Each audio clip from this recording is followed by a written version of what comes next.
Good morning, afternoon, evening, ladies and gentlemen. How is everybody out there doing in the viewership and listenership of allpointstv.com? I'm George Moss, the host of the program here called What's Going On, and we come on at 2 o'clock and we stay around to 3 each Monday. And we normally are following the second and fourth Mondays of each month with Sartorius Black History Corner, which will not be airing for I think the rest of this month, but we'll be back next month after the funeralization has occurred of a family member, Miss Catherine Hunter Williams, who is one of the hosts of the program called Sartorius Black History Corner, lost her daughter. And we're very saddened by the news here at the studio, and we wish the family well, know they're going to heal, and we send our condolences. Okay, I want to have you to tune in to the three-part series that I did on Facebook. And I did a three-part series, finished up today with part three.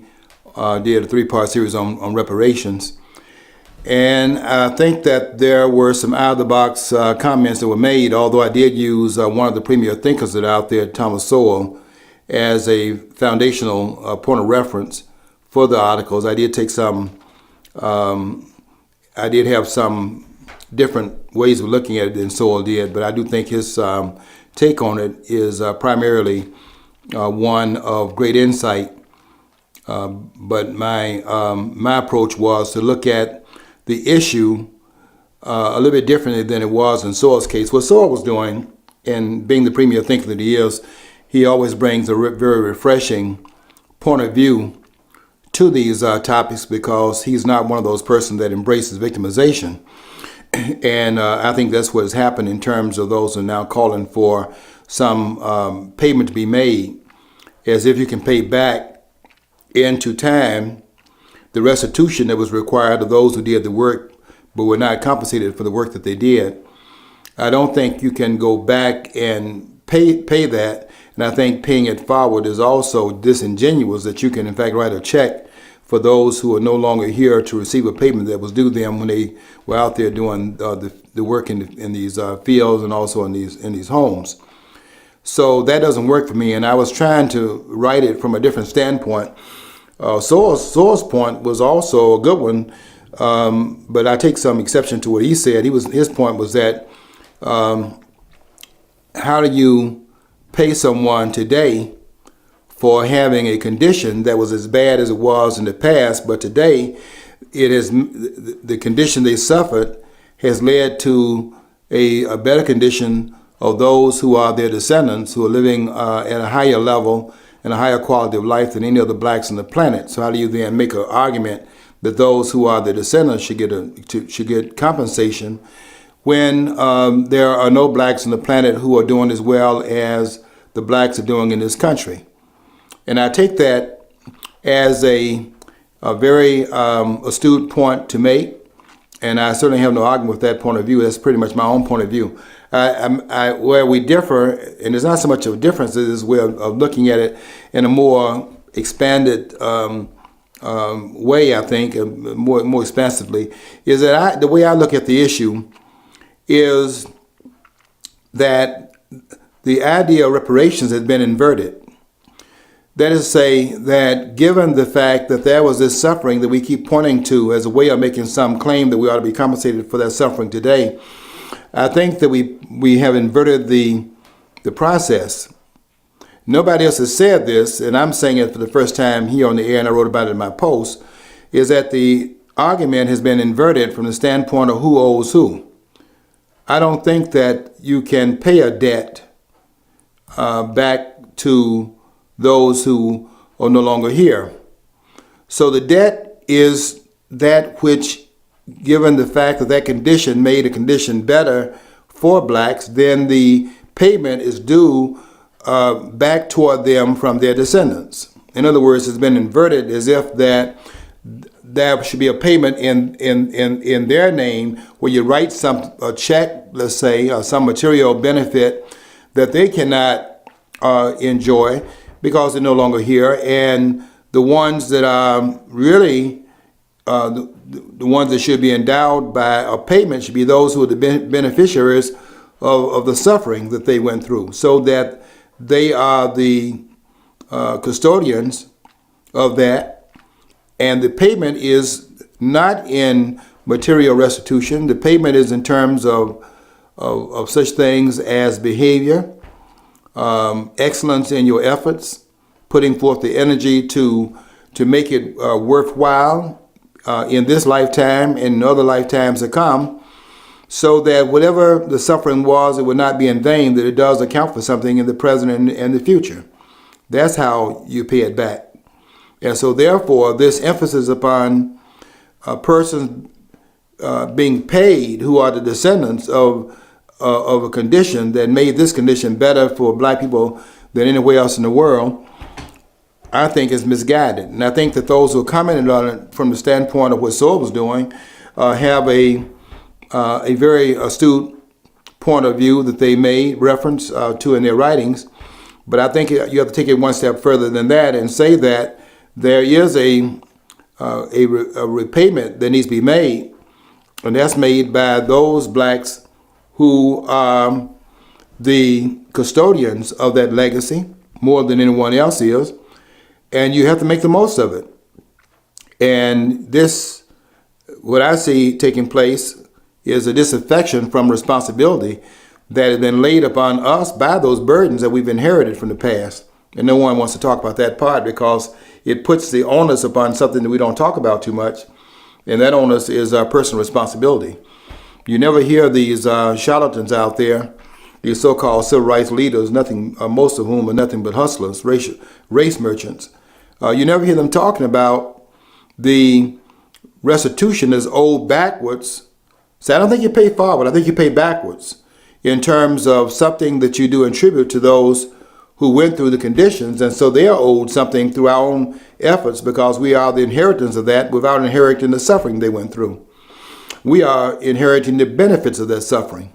So how do you then pay back that suffering that occurred so that there's not a materiality attached to the suffering, but an effort, something that's not material, that goes on in its name. The urban communities, for example, should be safer than they are. They should be more vibrant than they are. They should not be as torn apart as they are. Families should be more together than they are. And for those persons that make the claim that these conditions that are now extant in the country, in these urban communities, has to do with the vestiges of slavery, I think that's disingenuous on the face of it. In fact, in part 2, something happened very, very interesting in part 2. After I wrote and posted part 2 yesterday, some of the people that repost what I write, and there's one site in particular, I was going on this person's site, I won't call her name out, but she knows who I'm talking about.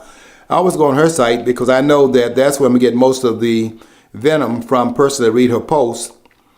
And anything that she posts that I write, I can account upon 2 or 3 people, one in particular, who will come on there and he wants to make sure that he gets involved in the conversation to try to take us off the conversation that we're involved in and engages in something that has nothing to do with the conversation which is the foundation of the post.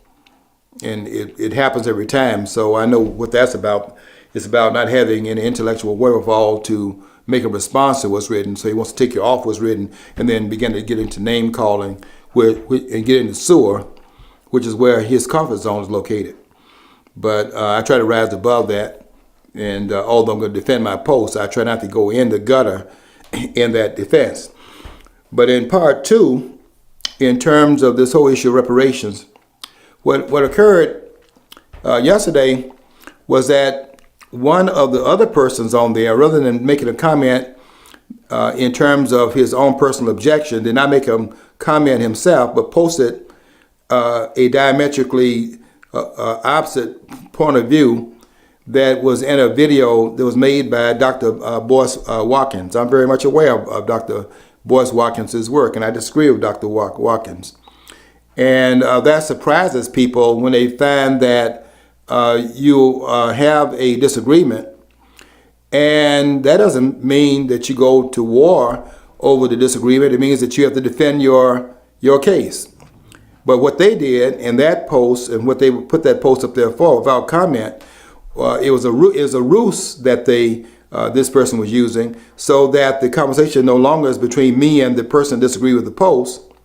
But now they want to switch the issue. The attempt was, the ruse was, to switch the conversation from their objection, and now they want me to start directing my comments to Boyce Watkins, who wasn't even aware the post had been made.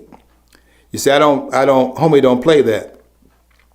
That ruse is no different than two people putting animals up and rubbing their nose against each other, and then put them down on the ground and watch them fight. And what I said in response to that, and when they put Watkins' comment up there, I did say this, just in response to the claim that slavery explains what we're going through right now, and we can in fact attribute everything that's happening to the black community in a negative vein, including the drugs and things like that. We can attribute that to the vestiges of slavery, which we're still suffering today. My comment on that, on the QT and running, was that it is interesting that we make that allegation that slavery is affecting this generation more than it did the ones before it, and also affected the ones today more than it affected those who suffered the condition. Frederick Douglass, for example. Booker T. Washington, another example, and some of the others you can name, and it's a whole list of folks you can name. And having read the slave narratives, and I'm talking about something like 17 volumes of them, I can tell you that it is amazing how those persons came off those plantations without any venom, and they were glad to have a new chance to make a statement in their new setting, and they weren't looking backwards trying to blame anything that occurred. They knew that it occurred. They were the custodians of that personally, and what they were doing was in fact going forward, but not at all forgetting what had been in the past. But they're not using the past as a excuse not to go forward. Look at the schools they set up, for example. Look at the fact they became literate in one generation. By 1900, the world had never seen a population going from illiteracy to literacy in one generation. That's what happened at the turn of the 20th century. Slavery only having ended in the last 2/3 of the 19th century. By the turn of the 20th century, that literacy problem had been resolved. And when they gave those literacy tests in the South, for example, they had to trick the test so that those who had become literate could be tripped up nevertheless, because they had become literate. And that's why they had these trick questions. And because the literacy was there to pass those literacy tests, more so than poor whites were in the South at this time. And they were giving them answers and then giving other persons obstacles as a course they had to go through to get the answers. So the point I'm trying to make here is that this blame game and this calling for reparations is a new game in town. And I didn't suffer this person to get me into a conversation with Boyce Watkins, who is not the one doing the objection. But I did want to make this point clear. I'm perfectly willing to engage Boyce Watkins in this conversation. And I'm prepared, absolutely, to defend my position. And I'd like to see if Boyce Watkins is prepared. But that conversation is one that he needs to engage in. And my post is still out there. And I welcome him to the conversation directly. He can come in anytime he wants to. And we'll see. It'll be interesting to see how that plays out. But I do not take his notes. And I do want it to be known, I do not accept his position. I do not think it's correct. And I don't think that he can, under the scrutiny of his position being put to a test, I don't think that it will be, I will see whether or not that position can be defended. But I think it's erroneous on the face of it for someone to claim that a condition that ended in 1865, and that would be how many years? It's 100 years from 1865 to 1965, where you had the Civil Rights Act, the Voting Rights Act passed in that year. That would have been passed in let me see, in September I'm mixing up 57 with 65. The Civil Rights Act was passed in 57, was passed in September of that year, with Martin Luther King having gone to Washington, D.C. on March 17, 1957, on the third anniversary of Brown v. Board, which had been handed down by the Supreme Court in 1954. On the third anniversary of that, they went to Washington, had the first of the two marches on Washington. We know about the one in 63. We don't talk about the one 6 years earlier, where Dr. King said, give us the ballot. But what I'm referencing here is that 100 years between the time the slavery ended and the Civil Rights Act that was signed into law by Johnson in 1965, the Voting Rights Act in 1965, no one had mainstreamed the notion, and I think this is very interesting, no one had mainstreamed the notion of reparations at that time. In other words, what you see here is that the emphasis, King had certainly placed the emphasis upon voting. Dr. King said, give us the ballot. And interestingly enough, he said, give us the ballot and we will not need the federal government.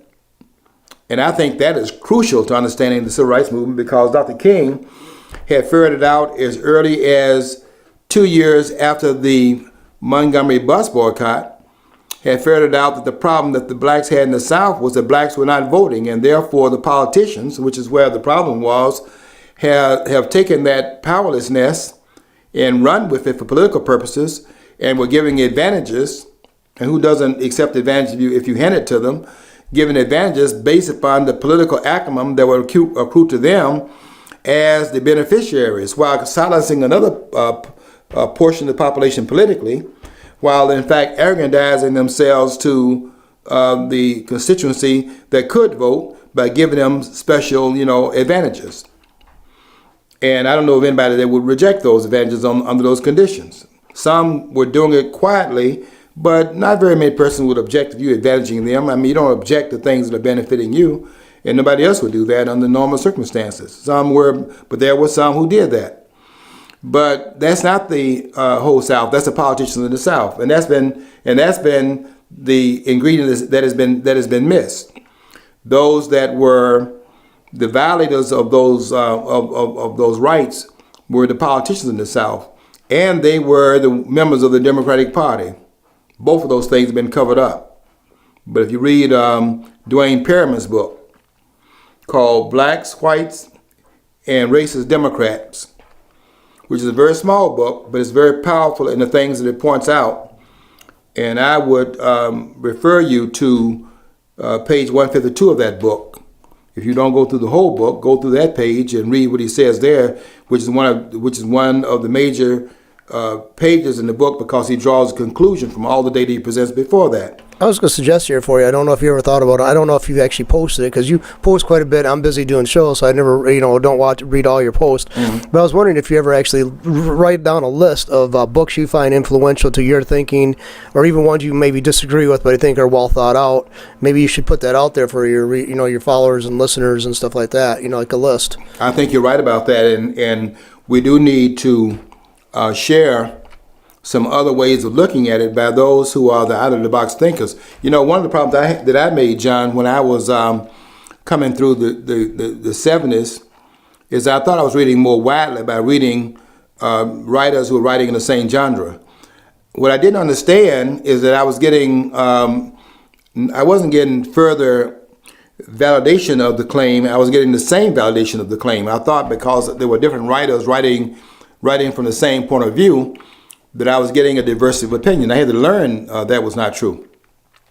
But as I was going through it, I was reading all the same writers. I could just name a lot of them. And I was just reading the same people in different voices, different names, writing in the same voice.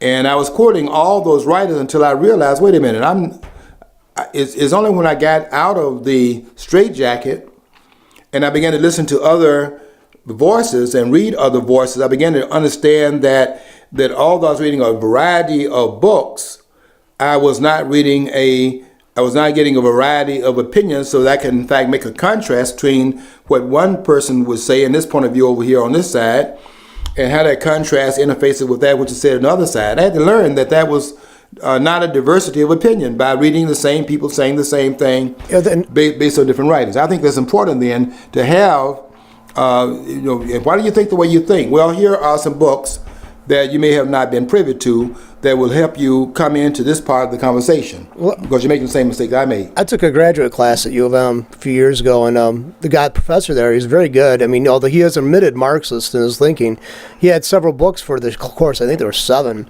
and 4 of them were from a Marxian perspective. Now, I guess the term Marxian now is more common, and also the remaining of the books are actually from kind of more of a capitalistic or free enterprise or position or libertarian position of history. And actually it was a good balance. See, I'm not going to totally I mean, like you'll find that in sociology and social and political theory classes. People are repeating stuff, but they're rewording it, they're reforming it somewhat, but the same germ of thought is coming from one thinker.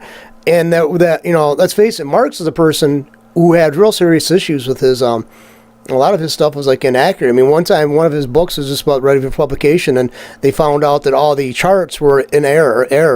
There's errors in the charts. They had to go really quickly through. So if the charts were in error, and he was basing his conclusions upon these charts that were in error, then his conclusions might have been totally wrong. But yet they kept the main part of it going, and then they added, kept the conclusion the same, his findings, they knew that these, so that's a question I'd like to know is why didn't they go back now and see to reevaluate? But he already had come to the conclusions. He just wanted to throw those in there to make an appeal, like he actually was kind of he was actually weighing the evidence. And basically, if you don't have the accurate information on your conclusion, then when you're making your conclusion, how can your conclusion be accurate? So, but that's what you find that though. It's always the same people, that even people who might be from different threads don't go back and actually look at the source that they're quoting, or they're not even aware.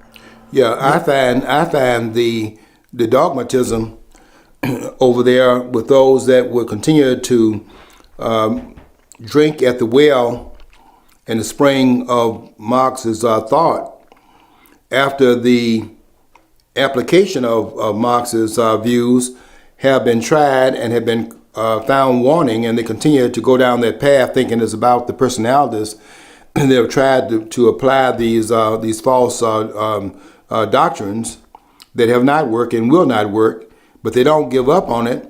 And it's amazing how often you run in contact with persons that just will not learn from that which is experiential, and it's 100%. There are no exceptions to it. See, the Marxists, in my opinion, the way I view it, they're waiting for the ideal person who doesn't have any self-interest to emerge and to come into the forefront and to be the savior, and not to have a vested interest, or not to do the extreme violence and stuff.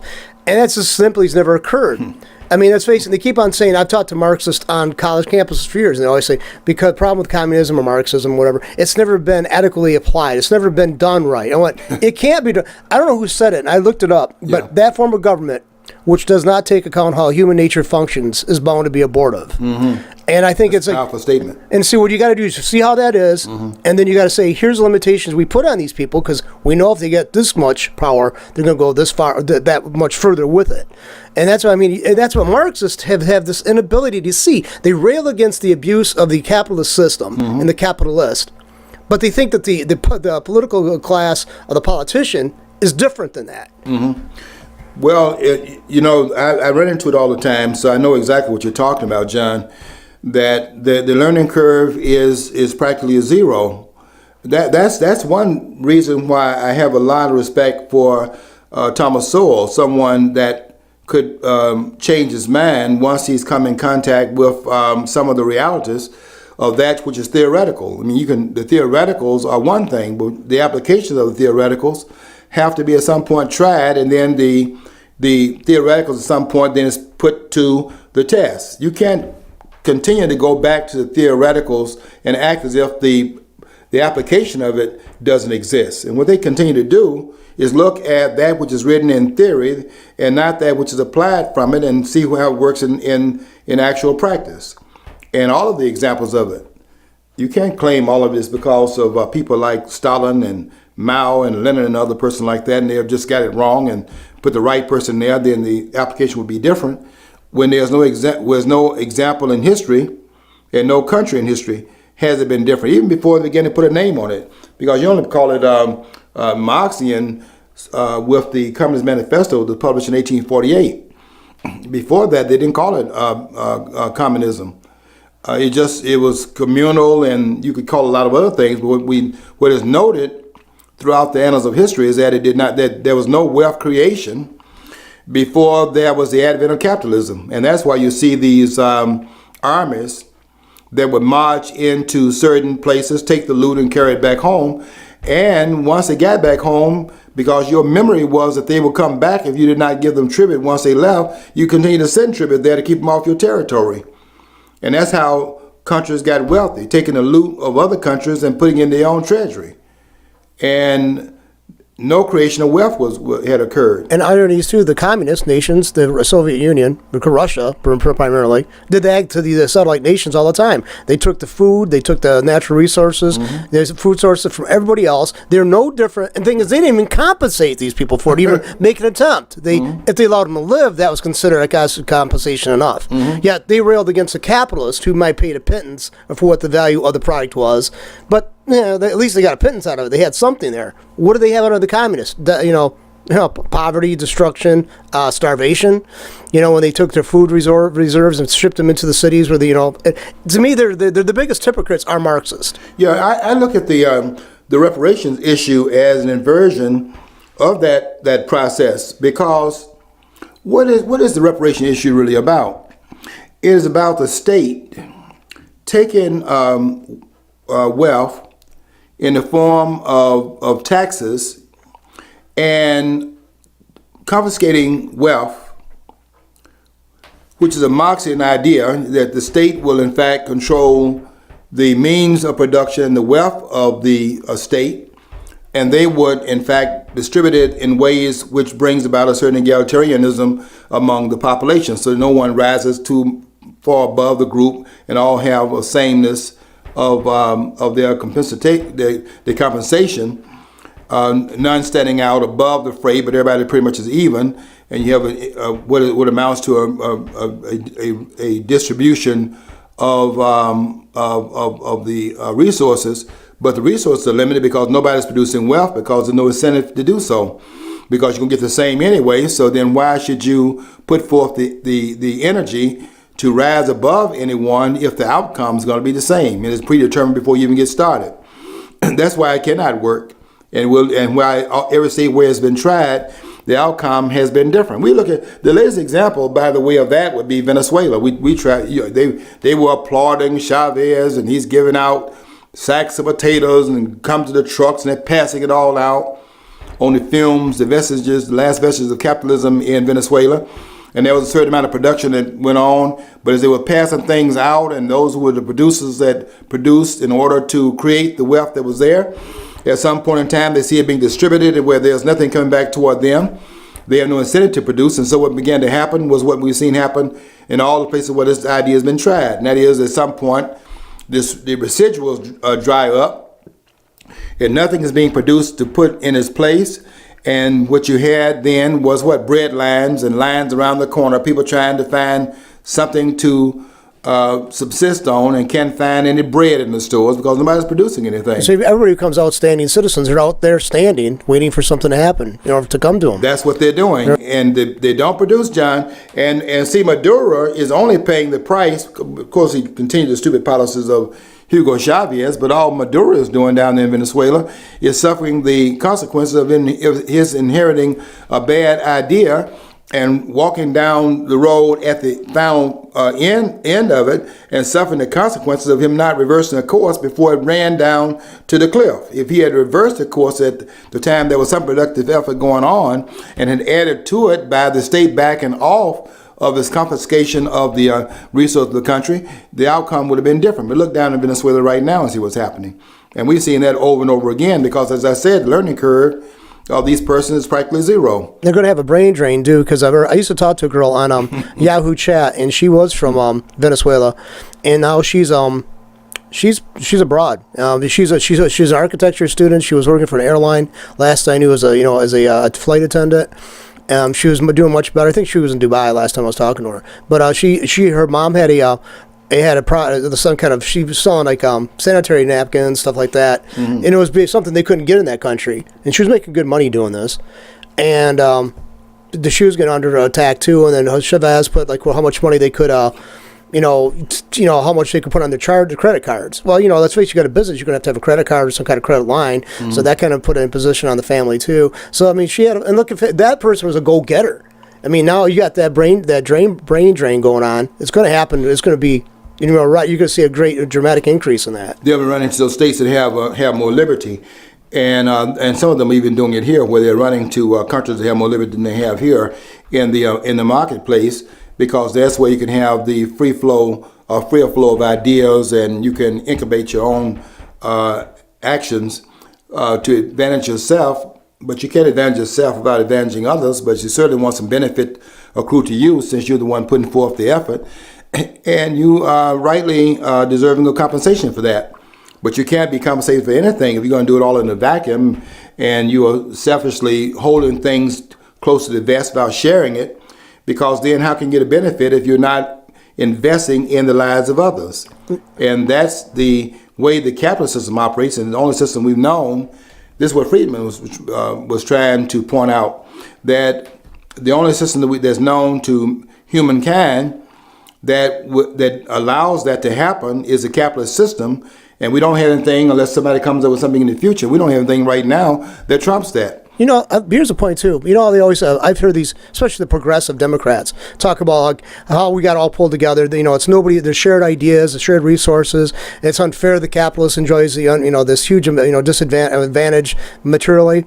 Look at this building over here down on Mott's campus. They got a tech center there. It's the white building, and it's got Regal's name on it. Not Regal, Kilde's name on it. Mm-hmm. Okay, Kilde did not put his money in there. He was the one that stirred up the pot and he got it started. Why is his name on that building? Because he gave the money to him in the name of the taxpayers. Right, so he took our money to give to him so he could have his name on our building. So I mean, that irks me. Yeah, that really irks me. Sure. They take these bows.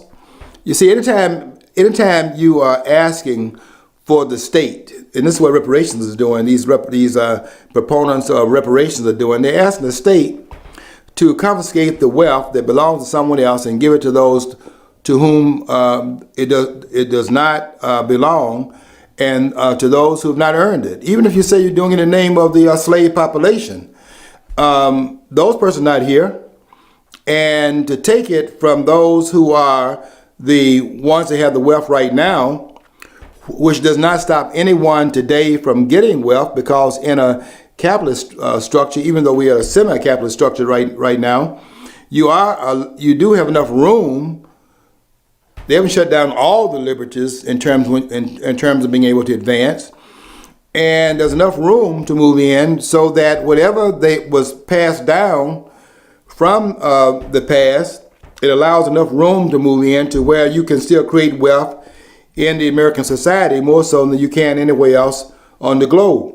And we see that by the number of persons that are getting out of poverty through routes that they've chosen to use to do that. Now, it's not anybody's fault that they are choosing certain paths of least resistance, such as sports and entertainment, to do it. But just because you have an unusual number that are choosing that route, it doesn't mean that's the only route that is there. We see Ben Carson having chosen a different route. I mean, he couldn't play basketball. He's not. Some people are small, but I don't think he can dribble a basketball, so his height is not the only shortcoming. But he chose another path, and guess what? When he chose that path and became the best at it, that was one path that he was able to take to ensure his own economy and to acquire wealth. In fact, he said recently that he has earned enough money in his lifetime that he doesn't have to do anything else. And now he's throwing his hat in the ring, running for president of the United States. That's not just Ben Carson. And I think Ben Carson does a good job of reparations than some of these persons out here, these blacker than thou groups, who are out here doing all this hollering, and they're hollering basically that the state should in fact inject itself into the trade arena, the public arena, and confiscate wealth, and then pass it to someone who did not earn that wealth. And I think that's something we have to look at. While the people who are to receive the wealth are not required to do anything. And my question to them would be, how is that working out in the places where that has been tried under another name, the welfare state? And how is that working out? Lastly, the most recent place we can see in a more visible way is Baltimore. How's that working out in Baltimore, for example? Well, we saw more than what Loretta Lynch saw, the newly installed Attorney General who took over from Eric Holder, and apparently she doesn't know that he has left office, so she's continuing to be Eric Holder in his absence. And that is the person that saw all of the looting that went on, saw all the breakdown of order that took place in Baltimore, saw them burning the community down, and guess what the problem was? She wants to investigate the police. Not investigating the social policies that have brought this result about. And then had the nerve to say that because we want to absolve the Democratic Party of any of the reasons why that these communities are looking the way they are looking, wanted to say and did say that this is not due to any policies that were put in place by the Democratic Party. That's a direct statement made by Loretta Lynch. That couldn't be policies that are at fault here. And I'm raising a question here. I'm going to continue to raise it. I'm going to raise it relentlessly, and I'm going to do it without apology, without equivocating. I'm going to raise this issue. Continue to raise it. That because we got to have another point of view out here, that we got to contrast what we've taken as gospel, which has led to this particular result. We're at that cliff now, and someone has got to be out here to put another point of view out there to contrast it with that may be able to bring us back from that. Because I do understand the one definition of insanity, doing the same thing over and over again and expecting a different outcome. That's just one definition of insanity, though. The other definition, the one that's equally applicable in what you're looking at right now, is another form of insanity, which is believing in something just because you wish it to be true. Even though the evidence proves it not to be true, you're going to believe in it because you wish it to be so. And that's what this one guy, I hope this person that posted my article yesterday will post part 3. You know why? Because in the first part of that response today, I aimed at those two knuckleheads that got on my post, and they think they're going to holler and scream and gnash their teeth, and they're going to stand me down. They don't know that just makes me stronger. I don't take them seriously, and I hope she will post part 3, because I spent a whole page in part 3 responding to these nutcases. And I wanted them to know that I'm in your face, because I understand something. You don't know anything. And those that's one person that got out of my post. He's in I think he says he's in Tucson right now. He said that he wrote on my post and said, look, Mr. Moss is one of the great ones out there today, and blah, blah, blah. I don't need him saying that. My writing says it. There's nobody in this country that can challenge what I'm writing. And that includes Boyce Watkins. I dare him to get on. I challenge him. I don't dare. I challenge him to get on that post. See, you posted his comments. He's not even involved in this conversation. He doesn't even know what I wrote. But you can tell him that I wrote it. And he's invited on the post. I don't think he'll do it, because he's more interested in talking to the clueless, because that's where his scholarship can stand out in greater contrast, because he's talking to people who are empty vessels. I'm not an empty vessel. And if he wants to have that conversation, I don't want to preclude anything from taking place. But I've said, this is my post today, I'm perfectly willing to have that conversation, and I'm able to defend this position. And I don't think that I will be able to not show that the position that this is an inheritance of slavery can be defended in the face of those who are offering opposition to that particular position. Because I just don't see how you can prove that a condition has jumped over whole generations, from the persons who came off those plantations in 1865, leaping over whole generations to arrive in 2015 where the conditions all of a sudden got the worst they've ever been, but they weren't that bad at the very beginning of the post-enslavement period. I don't think you can make that argument. Yeah, I don't buy that, because I mean, I've heard people say that they've been cut off because blacks didn't have access to the social situation the whites did. 85% of the white population, by the way, in this country now, ancestors came to the United States after the Civil War. Oh, yes. So basically, you're forcing this compensation plan upon people who had nothing to do with the enslavement or the exploitation of anyone here. And another thing is too, so I mean, if this is a lawsuit, it'd be egregious in that ground right there, that you're attempting to sue somebody, and that's what this is, for something they had no responsibility for whatsoever. Another thing is too, it just perpetuates, like, basically it's going to create an entitlement class. They rail against the white privilege, which means entitlement. But now I guess it's going to be it's okay as long as, and the ensuing generations, if there's a black entitlement. I mean, I guess that's okay. See, that's just like every leftist organization. They don't want equality or parity. They want to supplant one with the other, them being the other. Yeah. John, I'll tell you this. In terms of the notion of white privilege, that notion is a myth. The media plays a big role in this myth making by only showing the public, and the public needs to be more discerning than it is, but showing the public that which it wants the public to know. In other words, anything that the people who are involved in systemic information being put out here for public consumption, anything they want you to know, they teach it to you, and anything they don't want you to know, they do not put it in front of you.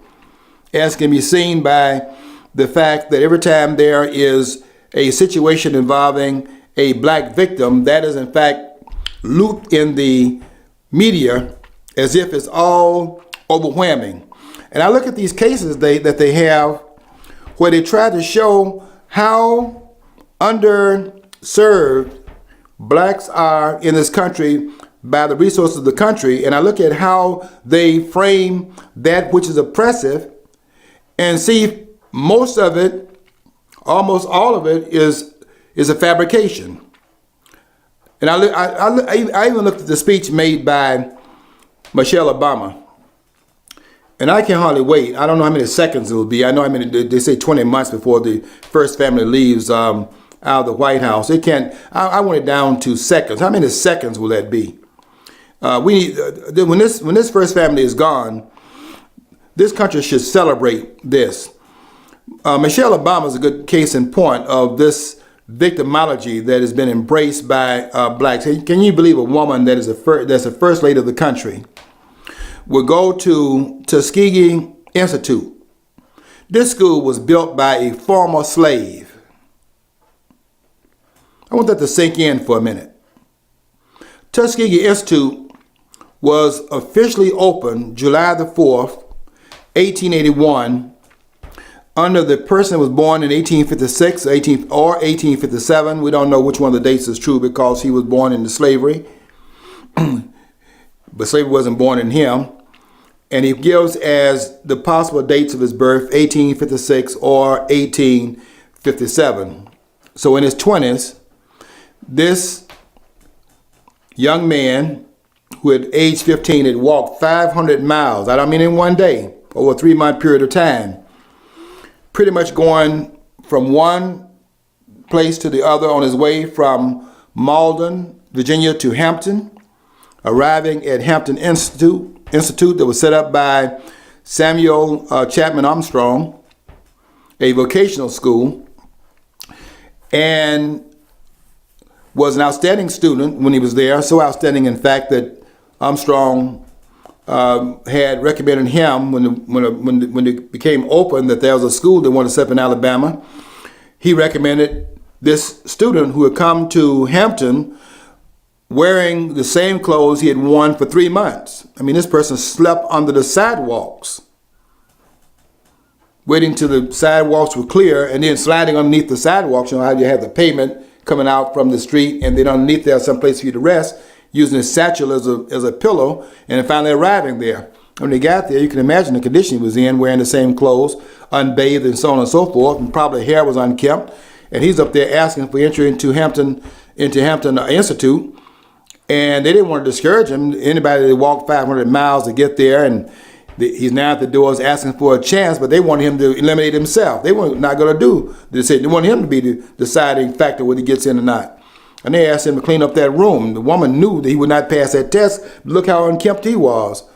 And when she came back in that room, because she didn't know the kind of person that he wasn't a person making excuses. Woe is me, I was once a slave, and I was born in 1856 or 1857, 8 or 9 years before slavery came to a close in the country. And woe is me, I can't do anything. He went in there and she told him to clean that room up. And she came back in there, and she just knew that she could just get him out of there and have him eliminate himself. And she took her handkerchief out and ran across the windowsill, a place you would not think to clean because you can't see up there.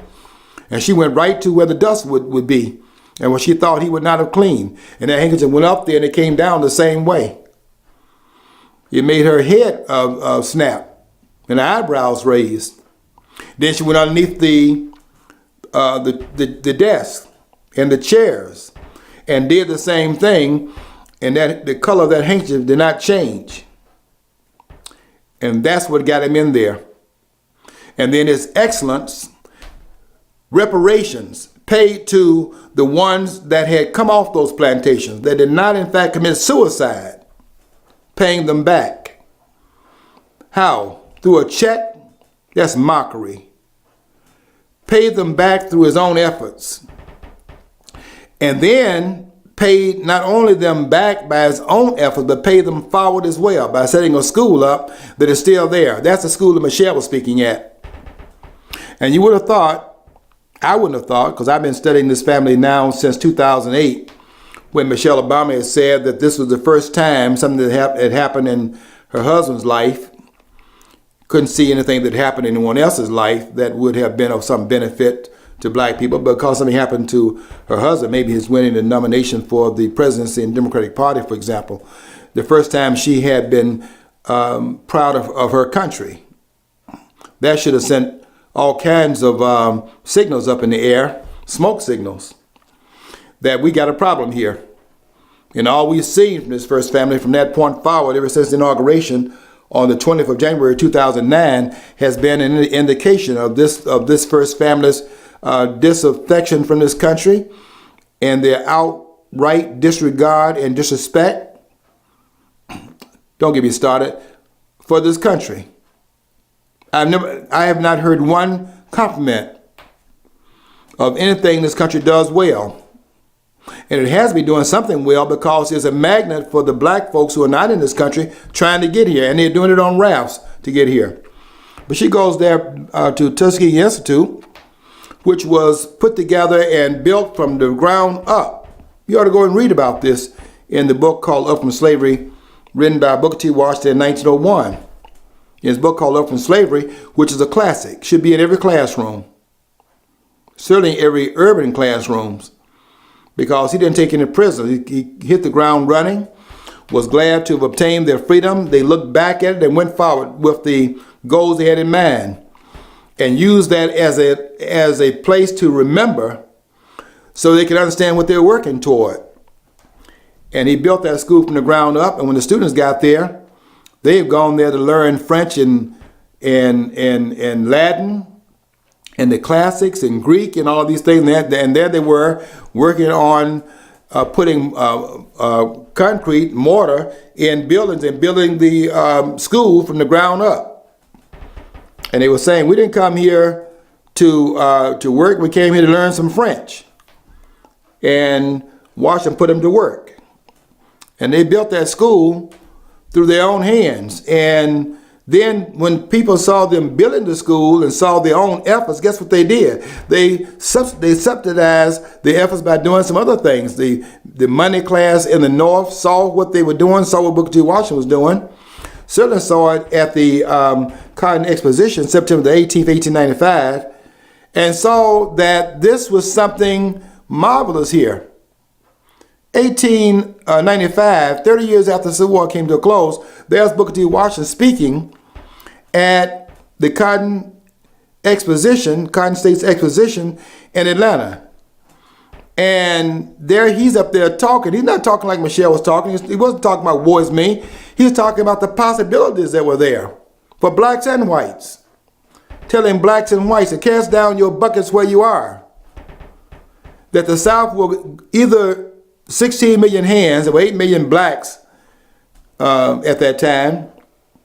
He said 16 million hands would be pulling the weight upwards or they'd be pulling the weight downwards. And you have a choice to make for the mutual benefit of both. And he said that in all things purely social, we can be separate as the fingers on the hand, but in all things that involve mutual progress, we can be one as the fist. And they have never heard that. This man was a former slave talking about the possibilities. Well, take that and contrast that, which is what I did when I wrote about this. These reparations people. These people that no matter what you do, they're not going to be satisfied with the effort.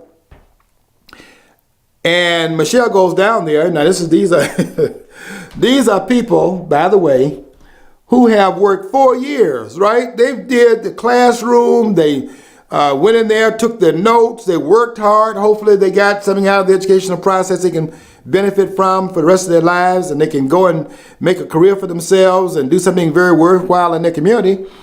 And they're waiting to hear the message, which should be that you've done your work. Now you're ready to go out there and make a statement in your life and make the world take note of the fact that you're here, and you're going to do these things here to drive this process of life forward, and you're going to make your contribution in it. But that's not what she talked about.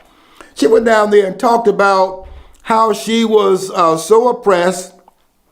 One example was that she's at this store and this woman didn't recognize her, and here she's telling Michelle, who's at 5'11", here's a short white woman who didn't even see race, just saw somebody that was taller than she was. I'm not saying she didn't see that this was a black person. It was immaterial. She saw a 5'11" person there. She's probably 5'4". I run into that all the time, and I've even had black women see me trying to reach up on the shelf, and they'll come and ask me, "Can they help?" And I say, "Yes." And I see they're taller than I am, and they reach back there and grab cause I'm trying to get that job back there that's on sale, and they only got one job left. I'm not leaving until I get it with my cheap self. And then I don't look at it as being disingenuous. They can get it, they can reach it, I can't. But Michelle was impressed by it. All of a sudden, she's hearing the cotton field in the woman's voice. She's asking Michelle to bale up that cotton and tote it all the way to the White House, where she's now, in there as the nation's first lady, and you would think that would be appreciated. This woman has a higher position than any woman in this country, including Oprah Winfrey and all the rest of the people, the women, and Hillary Clinton. Her position is the highest position as a first lady than anyone else in this country. And if you think that it's not true, go look at the bodyguards around her and look at the ones around Ellen DeGeneres. How many bodyguards do they have? And how many of the bodyguards are protected by the taxpayers whose monies are being used for Michelle Obama's security? I'll give you the figure, but you can do the math yourself. There are no people in Hollywood.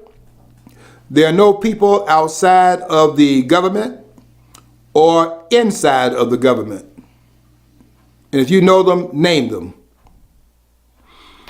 There's no person inside of the Congress that has the security that Michelle has. And when she spoke, you can believe the Secret Service was all around her, making sure that she, as a first lady, is protected in the name of the American people and the taxpayers of this country. You would think somebody would appreciate that, right? But no, she's oppressed by it. And that's the speech that she gave in front of those persons that were there, who were ready to throw their hats up in the air and didn't know that they were getting ready to be oppressed by Michelle Obama's speech. It was an abomination on the face of it. And this family, on the 20th of January 2017, will be gone. And that should be celebrated. And there would be a reparations issue there too, because we're paying back the ancestors by saying they weren't the ones in whose name they should have spoke. And because we're not the ones, we dismissed them and got someone else. Another thing is too, with her and all her vacations, I think America as a people has gotten a good start in giving her back some money anyway, right? They own the How many taxpayer. billions of dollars? I mean, it's billions almost. Oh, it is. John, that family's cost the taxpayer.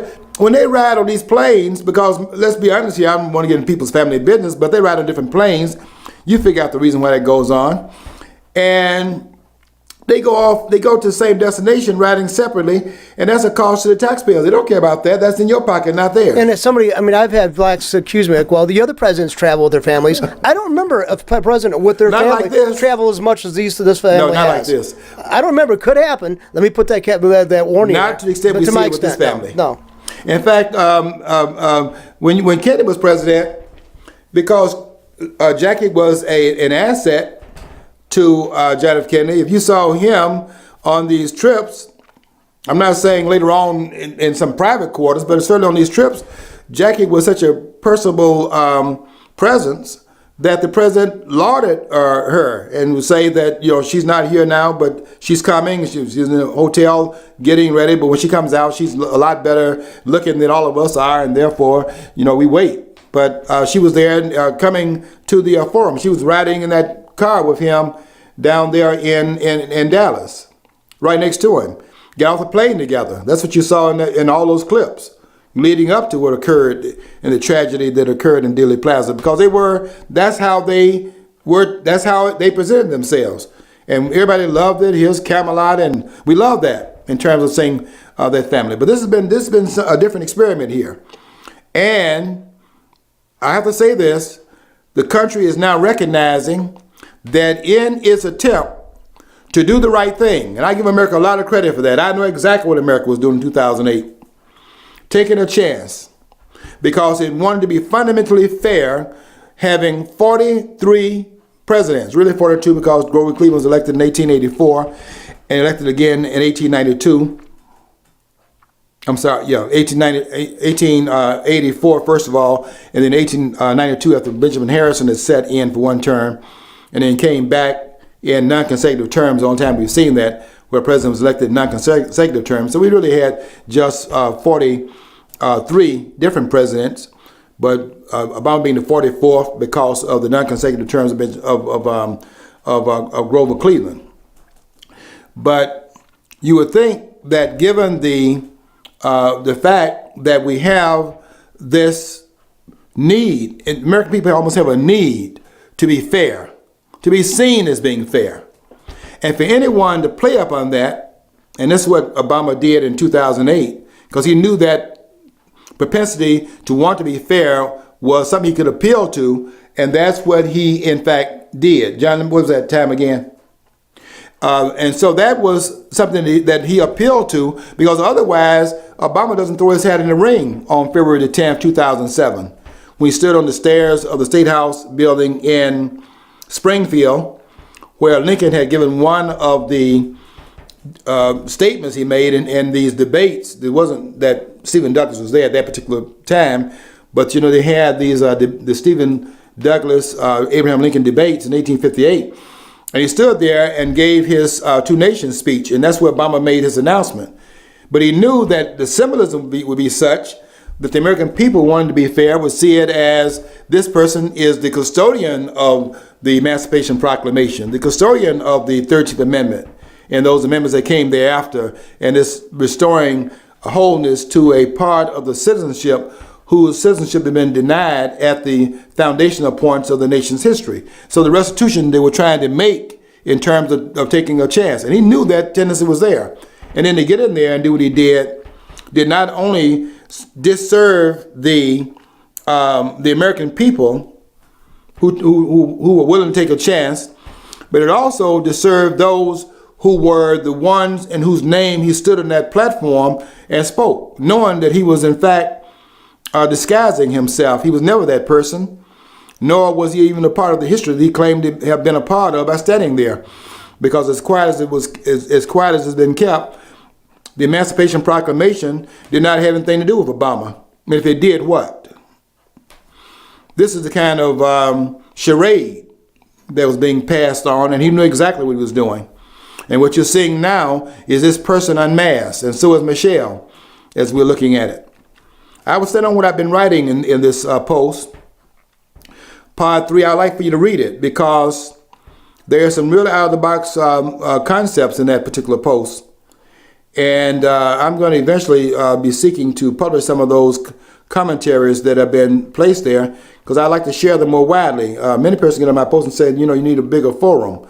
Well, I don't seek necessarily a forum. I talk to those who are willing to be, those who come to the post, I'm talking to those persons. I'm satisfied with that being the audience. If one or two gather and they are meeting around some ideas, I'm satisfied with that.